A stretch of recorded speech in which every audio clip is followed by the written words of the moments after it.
Imagine a life where you're no longer trapped by the constant pressure to judge, to compete, to endlessly strive for things that never truly satisfy.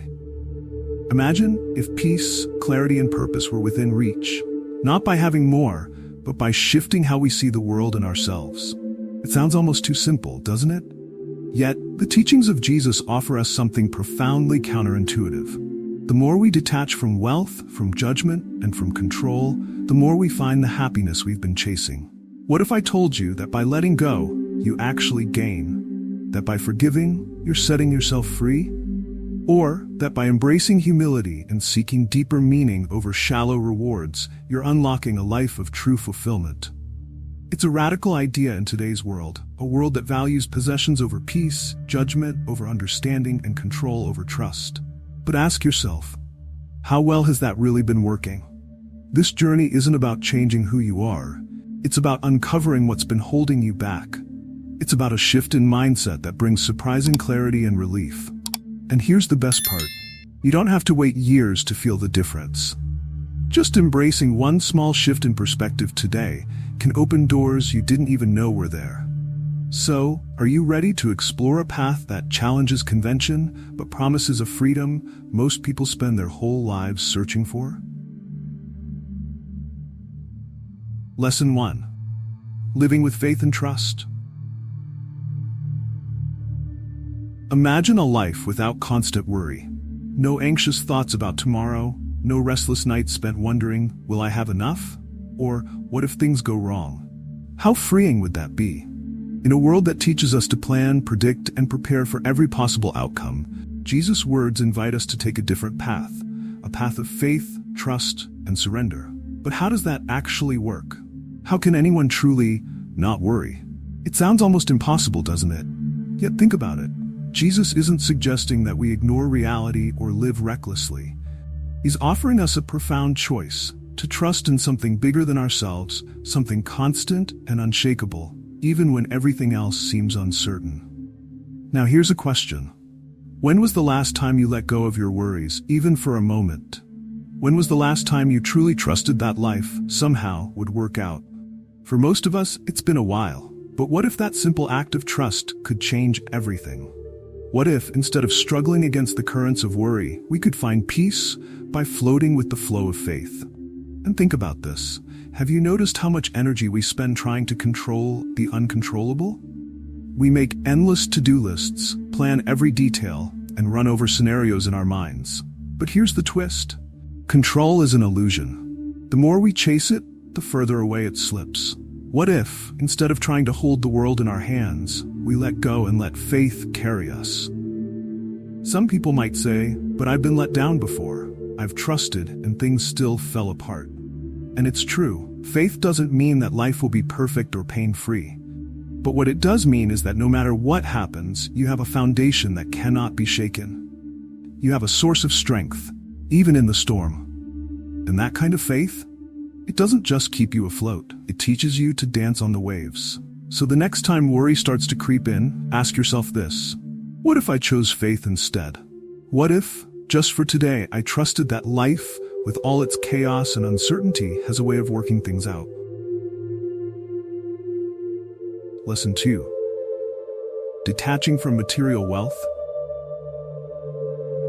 Imagine for a moment, what would life be like if we weren't chasing after possessions, titles, or wealth? What if the pursuit of material things was replaced with a deeper search for peace, purpose, and connection? In a world that constantly tempts us to want more, Jesus' teaching on detachment from riches challenges us to think differently.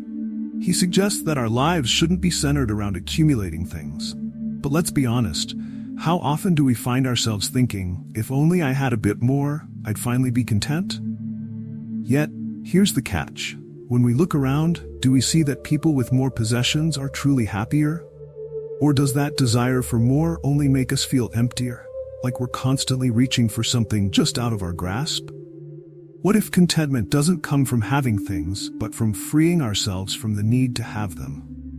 Jesus teaches that real richness isn't measured by possessions, but by our character, kindness, and inner peace. And here's something to ponder. Have we ever noticed that some of the happiest moments in life are the simplest ones? Time with loved ones, a quiet sunset, a shared laugh? Imagine how life could change if, instead of constantly chasing the next best thing, we paused to appreciate the present. What if we discovered that happiness was here all along, quietly waiting beneath the noise of more? It's a radical thought, isn't it? To believe that simplicity, not abundance, holds the secret to a fulfilled life. So the next time we're tempted to chase after something new, let's ask ourselves, do I need more, or is there already more than enough in the simplicity around me? Lesson 3. Practicing mercy and compassion. Have you ever noticed how a simple act of kindness can change everything? Think about it. Just one moment of mercy, a gesture of compassion, can ripple outward, touching hearts in ways we often don't expect. But here's the question. In a world that often feels rushed and indifferent, how can we make compassion a way of life, not just an occasional act? Jesus didn't just talk about mercy and compassion. He lived it. He showed us that kindness isn't just about helping those close to us or giving when it's convenient. He embraced the outcasts, healed the sick, and stood by the forgotten. Now imagine what would happen if we did the same. What if we chose to look beyond our own struggles and truly saw those around us? How might that change our lives, our relationships, and even our own sense of purpose? But here's the catch. Showing compassion isn't always easy, is it? Sometimes it feels inconvenient. Sometimes it even feels uncomfortable. And yet Jesus teaches that mercy isn't about comfort. It's about connection. It's about opening our hearts, even when it's hard, even when we don't know how it will be received. So, here's a challenge. The next time you're in a hurry or feel tempted to brush past someone in need, pause. Ask yourself, what would happen if I extended just a moment of compassion? What difference could it make in their life, and maybe even in mine? The truth is, compassion isn't just a gift we give to others. It's something that transforms us, deepens us, makes us feel more connected to the world and the people in it. So why not make kindness the legacy we leave behind? Lesson 4. Seeking the kingdom of God first. What if we're searching for fulfillment in all the wrong places? Imagine a life where our first priority isn't wealth, fame, or recognition, but a deeper, spiritual pursuit. Jesus taught that we should seek the kingdom of God first. But what does that actually mean, and how could it possibly change our lives? Think about it. How much time do we spend chasing after things we believe will make us happy? Maybe it's a promotion, a new possession, or someone's approval. Yet often, once we get what we wanted, it doesn't feel like enough. There's always something more, something just out of reach. So here's a question. Could it be that the happiness we're looking for can't be found in things? Imagine instead a life that starts with a sense of purpose that doesn't depend on what we have or what we achieve. Imagine finding peace that isn't shaken by circumstances. Jesus' message to seek the kingdom first invites us to root ourselves in values that don't fade or break. But here's the challenge. What does it look like to actually live this way? It's easy to get caught up in daily demands, distractions, and desires. Yet, what if each day we paused and asked ourselves, is this bringing me closer to the life I truly want? Because maybe, just maybe, by focusing on the things that matter most, faith, kindness, purpose, we can discover a life richer than we ever thought possible. Could it be that when we seek something deeper, something meaningful, everything else simply falls into place? It's a daring idea, one that goes against what the world often tells us. But isn't it worth exploring? Lesson 5. Loving your enemies. How often do we judge others without even realizing it? We see someone and instantly form an opinion, good or bad, fair or not. But here's a question.